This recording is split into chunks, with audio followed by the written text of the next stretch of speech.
Bom dia. Esse primeiro episódio vamos ler O Pequeno Príncipe.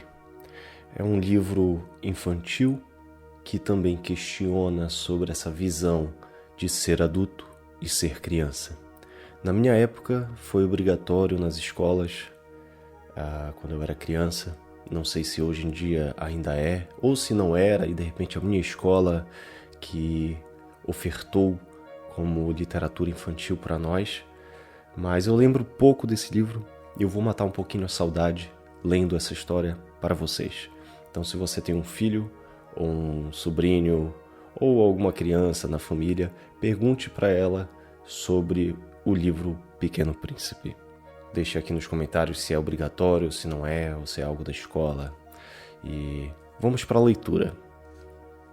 Certa vez, quando tinha 6 anos, vi num livro sobre a Floresta Virgem Histórias Vividas, uma imponente gravura.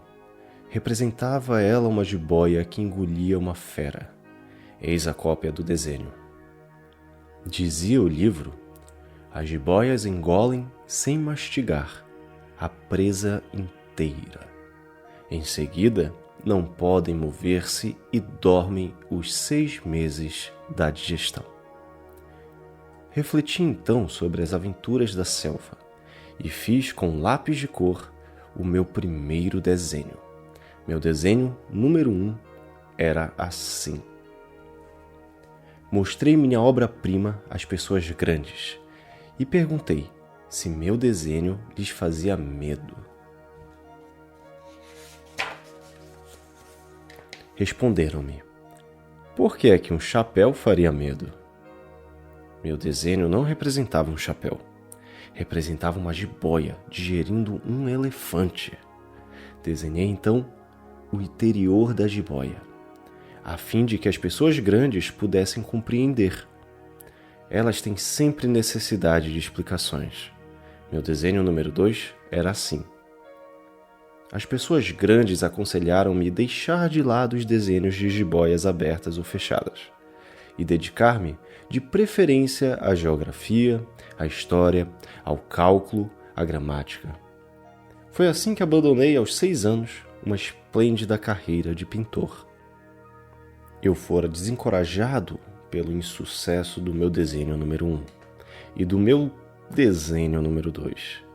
As pessoas grandes não compreendem nada sozinhas e é cansativo para as crianças estar toda hora explicando. Tive, pois, de escolher uma outra profissão e aprendi a pilotar aviões. Voei, por assim dizer, por todo o mundo. E a geografia, é claro, me serviu muito.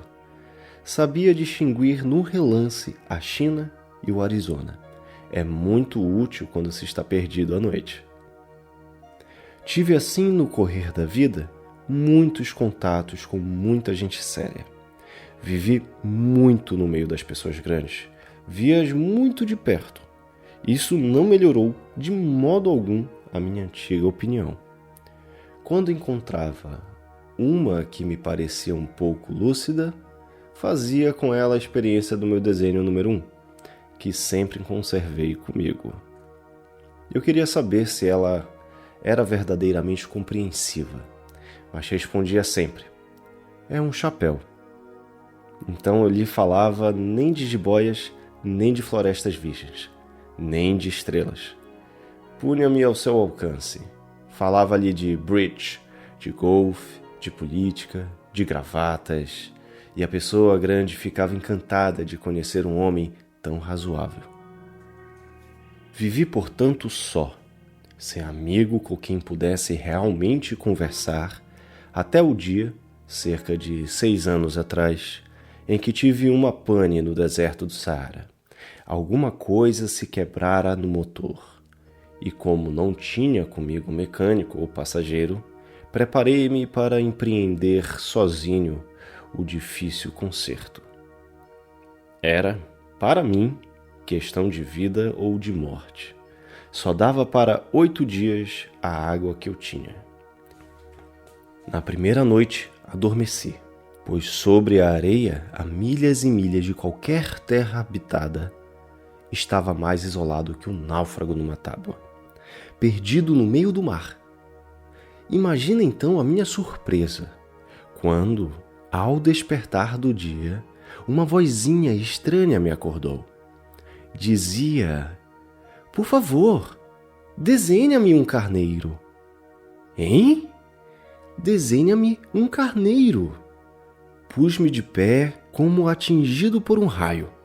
Esfreguei os olhos, olhei bem e vi um pedacinho de gente inteiramente extraordinário, que me considerava com gravidade.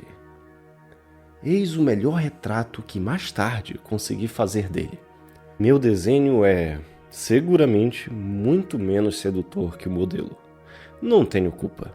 Fora desencorajado aos 6 anos da minha carreira de pintor e só aprendera a desenhar jiboias abertas e fechadas. Olhava, pois, essa aparição com olhos redondos de espanto. Não esqueçam que eu me achava a 1000 milhas de qualquer terra habitada. Ora, o meu homenzinho não me parecia nem perdido, nem morto de fadiga, nem morto de fome, de sede ou de medo. Não tinha absolutamente a aparência de uma criança perdida no deserto, a 1000 milhas da região habitada. Quando pude, enfim, articular palavra, perguntei-lhe: "Mas que fazes aqui?" E ele repetiu-me então, brandamente, como uma coisa muito séria: "Por favor, desenha-me um carneiro." Quando o mistério é muito impressionante, a gente não ousa desobedecer. Pois, mais absurdo que aquilo me parecesse, a 1000 milhas de todos os lugares habitados e em perigo de morte, tirei do meu bolso uma folha de papel e uma caneta. Mas lembrei-me, então, que eu havia estudado, de preferência, geografia, história, cálculo e gramática, e disse ao garoto, com um pouco de mau humor, que eu não sabia desenhar. Respondeu-me: "Não tem importância. Desenha-me um carneiro." Como jamais houvesse desenhado um carneiro. Refiz. Para ele, um dos únicos desenhos que sabia, o da jiboia fechada. E fiquei estupefato de ouvir o garoto replicar: Não. Eu não quero um elefante numa jiboia. A jiboia é perigosa e o elefante toma muito espaço. Tudo é pequeno onde eu moro. Preciso é de um carneiro.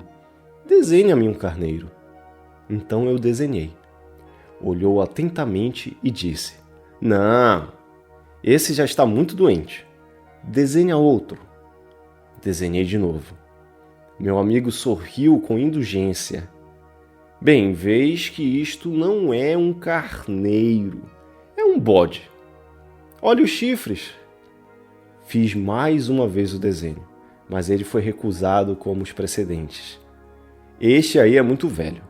Quero um carneiro que viva muito."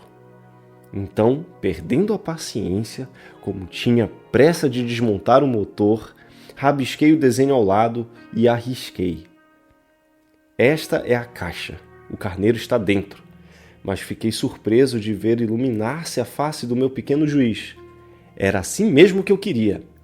Será preciso muito capim para esse carneiro? Por quê? Porque é muito pequeno onde eu moro. Qualquer coisa chega. Eu te dei um carneirinho de nada. Inclinou a cabeça sobre o desenho. Não é tão pequeno assim. Olha. Adormeceu. E foi desse modo que eu travei o conhecimento. Um dia com o Pequeno Príncipe. Se você chegou até aqui, muito obrigado. Esse foi o fim do 2º capítulo do Pequeno Príncipe. Eu gostaria de deixar um pedido, um like, um comentário, uma inscrição aqui no canal, para que eu consiga me manter aqui nessa ideia, nesse projeto, ajudando pessoas que não podem ler com a visão, porém podem ouvir um livro. Isso é muito bacana. Assim também como pessoas que têm uma certa preguiça de ler. Eu gosto muito de deixar algumas histórias, sejam de jogos, sejam de séries, resumidas, né, contadas por alguma voz no YouTube antes de dormir. Eu adoro isso daí. Então, eis a origem desse meu projeto.